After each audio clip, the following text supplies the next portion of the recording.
Hello, I'm Lugatorix and welcome to my Berbers faction guide for Rome Total War Barbarian Invasion. Today we are going to be talking about the Berbers, their campaign strategy and also their units which you can use in the battle. So let's get straight into things. If you want to win the main campaign as the Berbers, you have to hold 10 settlements including Africa, which is a very vague description.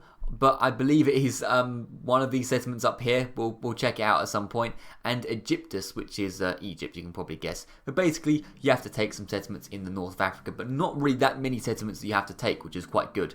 And the game describes the Berbers as a limited selection of tough desert warriors. That isn't really the most favourable description I've ever seen. A limited selection. If any sort of faction starts off with that, I have a little bit of worries. But the Berbers are quite a unique faction. I think they're quite cool, and well, we're going to discuss them now. So let's have a look at the Berber units, and I'll see you in a second. Alright, these are the Berber units, and like the game said, there really is a limited selection. I mean, how many troops are there? There's 3, 6, 9, like 10 troops? I mean, this has got to be one of the smallest unit rosters on the base game and in Barbarian Invasion. It's very, very little. So really, your armies are going to be looking very much the same, and if you don't particularly like a lack of diversity in your army and you want to sort of experiment with different troops, then the Berbers probably isn't a faction for you. But they still have some cool units, so let's discuss them now. I do like the lime green they're wearing. I comment on the colours the factions wear a lot, but it's something that's very sort of deep in my heart that, you've got to look good when you're dying on the battlefield. So, let's get straight into it. Peasants, pretty much the same for all factions, to be honest. Pretty rubbish attack and defense. Really, I only ever use these guys to garrison settlements that are never going to be attacked.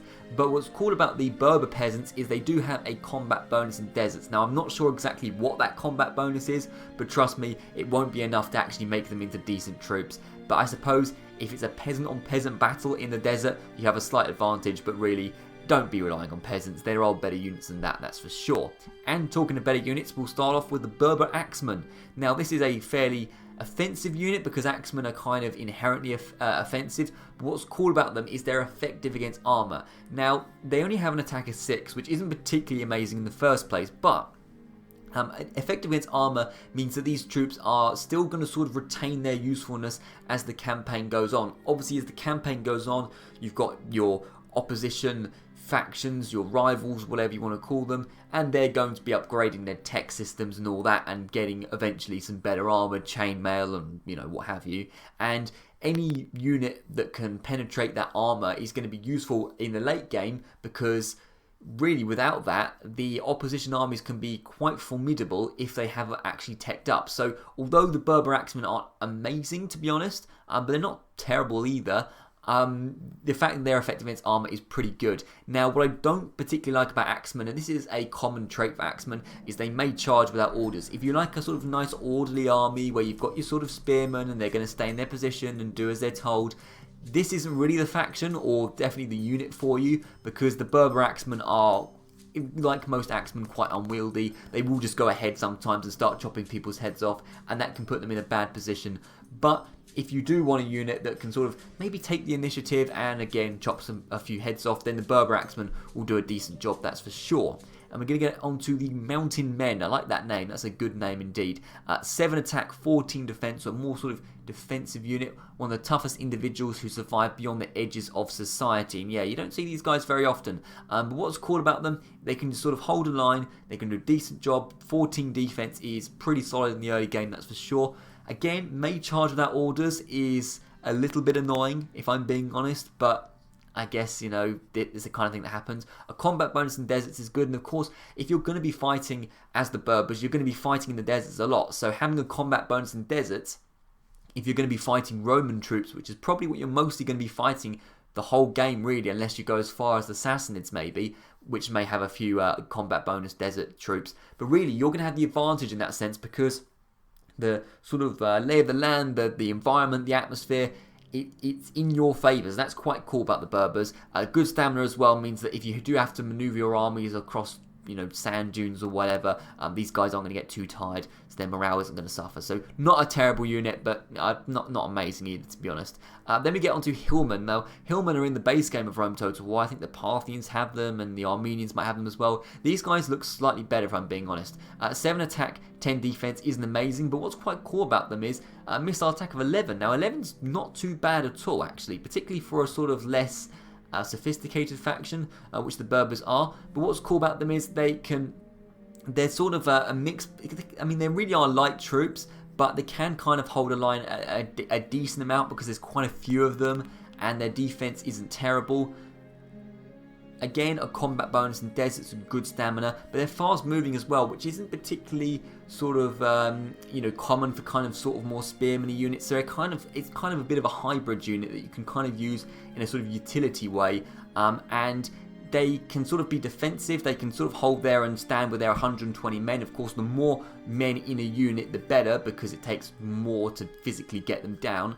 But they can also sort of charge forward with the javelins or whatever and inflict a bit of damage. They're kind of a bit more diverse. This is probably one of the more diverse units you're going to have as the Berbers. So, yeah, not too bad at all. But really, they haven't got a lot of units that are just going to stand their ground, not charge forward, and just really solid defense. They're kind of a little bit everywhere, these mountain men and hillmen. And you've got your nice sort of offensive unit, but the defensive units aren't particularly formidable. At least the hillmen are a little bit more diverse. Then we're going to get onto the archers and the one and only infantry archer units, the desert archers as they're called. Hardy desert folk make excellent bowmen as they cannot afford to waste a single shot when hunting. 5 missile attack is pretty standard for this kind of unit. Attack of defense 5 and 8 respectively is alright. Again, you're not going to be using these guys too much in the melee. If you are, then you're probably in a pretty bad position because you don't really want to be using archers in the melee. But again, if these geezers are going to start charging forward and doing whatever the hell they want, then your desert archers might be a little bit exposed if you aren't keeping a really sort of tight tight orders on your army. So anyway, desert archers, they can kind of hold their own if it comes down to it, but they are kind of a missile troop. Fast moving, which is cool. Combat bonus in deserts. They're kind of a sort of pretty standard arch unit, but sort of more suited to the deserts, which is kind of what you expect, but nothing amazing. Again, they haven't got amazing archer units. They haven't got any infantry units that really stand out as wow. It's all pretty low to average. So you should be alright in the early game, although some of the Roman units aren't too bad in the early game either. But as the game goes on and on, with the exception of maybe the axemen that can penetrate the armour, in terms of the infantry, not a huge amount to be, that proud about, to be honest. So we're going to get onto the cavalry nice and quickly, and we're going to start off with Camel Raiders. Now, if you've watched a lot of my faction guides in the past, particularly the old Rome Total War ones, you'll know I'm not a huge fan of camels, to be honest. Now, the good thing about camels is they do scare horses, so if you are coming up against a very strong unit of heavy cavalry or whatever, and you haven't really got a whole lot to negate them because, again, you haven't got the really strong spearmen or whatever, camels can be quite cool and effective in sort of lowering their morale, which is good. And, of course, any unit that lowers the morale of the opposition is good because morale is such a huge factor in Rome Total War.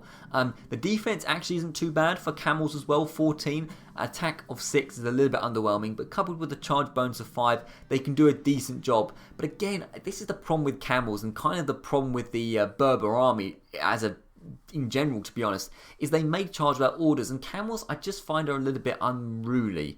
They're not quite as controllable as horses. First of all, they aren't as fast as horses, so they're not particularly agile, they're not particularly manoeuvrable, they can't really get out of a tight situation. I always find it difficult to control, and then if they might charge without orders, they can just as equally charge into a unit of spearmen and get completely screwed in the head.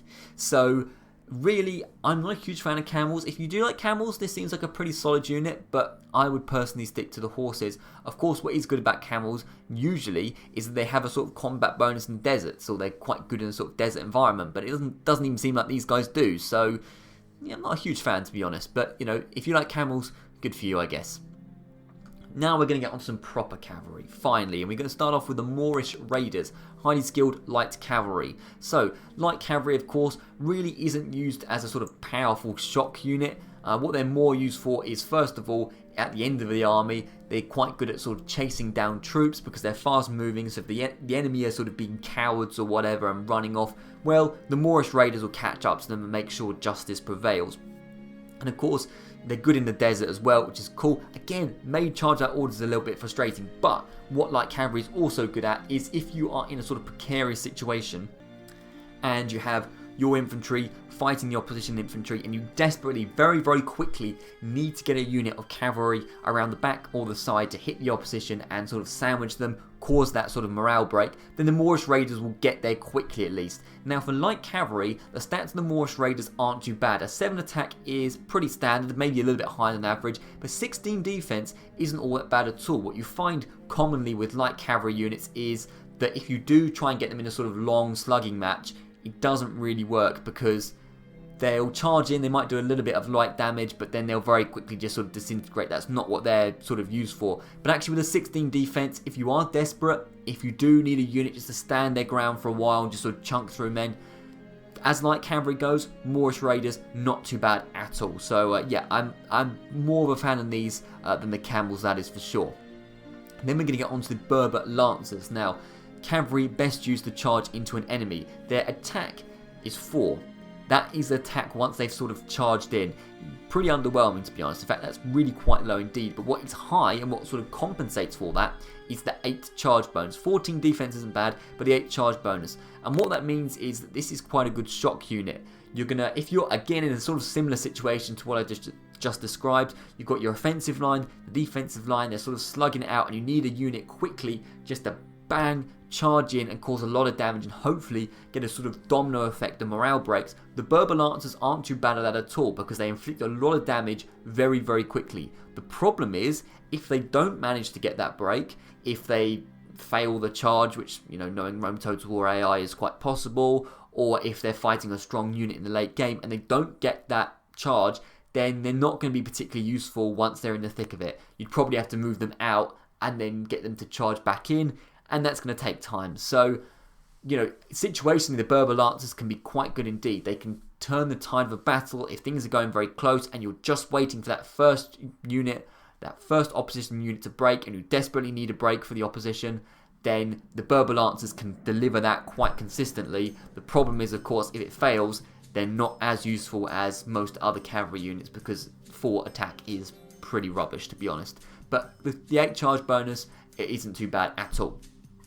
Then we're going to get onto the Desert Chieftain, or as you would, you know, call it, the Warlord or whatever, the personal guard of his blessed and fiercest warriors. Well, that's quite fancy, but whatever. 8 attack is a little bit underwhelming, to be honest, for this kind of unit.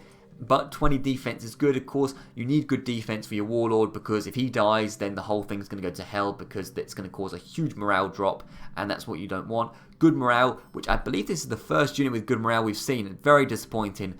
You know, that's the problem with the Berbers, is that they kind of, I think they're kind of good at like sort of shock stuff. You know, they can charge in and cause a lot of damage at first, which is fine if they manage to get breaks quickly. But if you don't manage to get breaks quickly, you're pretty screwed as the Berbers. You're not going to have a good time of it because their defense isn't particularly high. You know, they're not really wearing armor or anything. They're wearing like flipping tunics and all that kind of thing.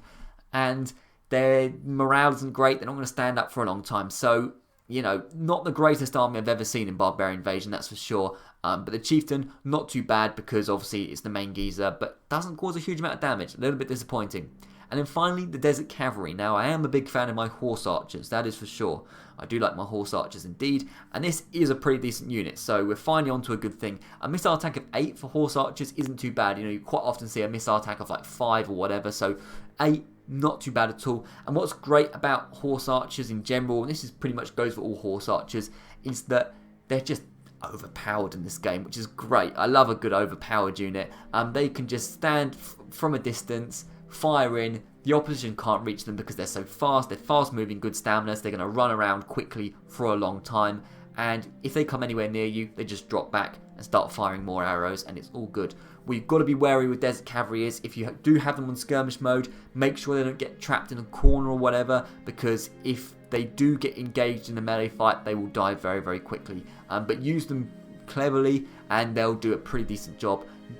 really the best archer unit you've got as the Berbers. But these are the Berber units. Not the most amazing army, but it's an interesting army. If you want a challenge, if you want something a little bit different, you're bored of playing your typical barbarian factions, you're bored of playing the Romans or whatever, then this is quite different and it's kind of a challenge in my opinion. So interesting, that's for sure. Maybe not the most effective army ever. Anyway, we're going to get into some campaign strategy, so I'll see you in a minute.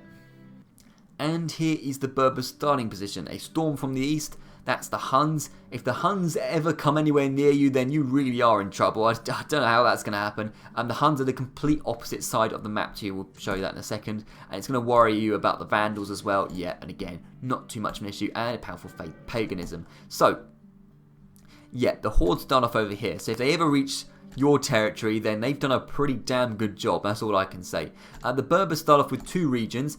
Tingi, I think that's how you say it, or Tingi or whatever. This one over here, you can see it, in a pretty sort of isolated region. And then the second city, if I can find it, there we go, Dimidi, owned by the Numidians in the base game, but this time it is owned by the Berbers. Now, I am playing, or not playing, but I am showing you the Fog of War off, purely for demonstration purposes. I say this every time, but I'm just going to repeat myself once more. I don't play with the Fog of War off. I consider it to be cheating. Now, what's interesting about the Berbers, I always find this interesting, is the watchtowers, which belong to the Western Roman Empire, and it means they can kind of see you coming, which is more useful if you're playing as the Western Roman Empire. But yeah, it's something just quite interesting. There's a long line of watchtowers, but of course, if you do own these territories, then you start to get watchtowers yourself. And I believe watchtowers actually increase your money a little bit. They're worth a little bit of money, but that could be a mistake on my part, but I'm pretty sure that's true. Anyway, the difficulty about the Berbers is they only have 2 starting settlements, but also they're very, very far apart. It's almost like playing as 2 separate factions. It takes ages to get from Dimidi to Tingi. I mean, honestly, or Tingi, or however God's name you say it. There's flipping mountains here, desert territory, you have to sort of weave around. It's a mess. So it's a little bit tough at the beginning. Now, in terms of where to expand, well, it's pretty obvious where you're going to be expanding. It's into Western Roman Empire territory. You haven't got a huge amount of choice, unless you're going to pick up a boat and go over to the Saxons or something. But realistically, you're going to be fighting the Western Roman Empire. The good news about that is, along this territory is some of the richest area of the game, because any territory bordering the Mediterranean Sea gets good access to sea trade and therefore is quite economically profitable, which is good. Now, the bad news about the Berbers is they start off with only 8,000 denarii. And if you look at a lot of the barbarian factions, many of which start off with only 1 settlement, like the Franks and the Saxons, start off with 15k, which is nearly double. So a little bit of a tough economic position to start off with. Now, the good news is that the Western Roman Empire have their struggles, particularly in the early game. You've got your public order issues, your religion, your tech, your money issues, all of that. And I discussed that in the Western Roman Empire faction guide if you want to hear in more detail about that.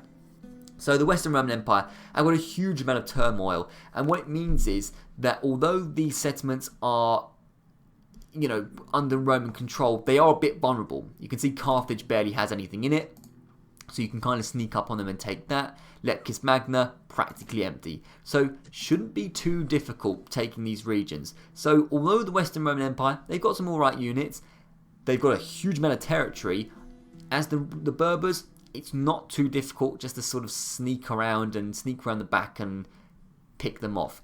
I would focus mostly on your economy first, getting your farms up, getting your tech up, rushing towards the Mediterranean and getting the ports, and then you can just sort of sneak around the sort of underbelly of the Western Roman Empire.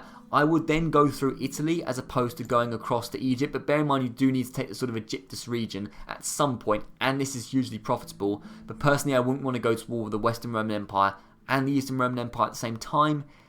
I would personally go up through Italy and then maybe go back down through here later on in the game. But it's kind of up to you. But honestly, there isn't a huge amount of strategy to talk about. Normally I talk about strategy for a solid 10 minutes, but there isn't really.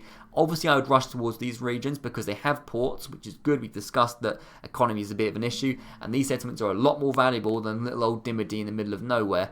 I wouldn't go through Spain personally, because Spain isn't the most profitable region ever, and actually settlements like Carthago Noah are a little bit more well enforced than over in the other area of Africa, and also you need to get these regions anyway for the campaign requirements. Spain, though, is still quite vulnerable, so if you did want to sneak up through Spain, Cordoba, practically empty, Salamanca, practically empty, Taraco, you could take these settlements pretty easily. I think, although the battles themselves can be quite tough as the Berbers, the actual campaign strategy isn't really. It's pretty simple. Just sneak around the underbelly of the Western Roman Empire and pick off weak settlements. Obviously, prioritise settlements that are, first of all, on the coast, but also that are, not got a great garrison to them. But otherwise, yeah, there isn't a huge amount more to it. So I'm going to end this one here, because I don't particularly want to ramble any longer. But thank you very much for watching. I'll be back with more guides very, very soon. I'll see you around.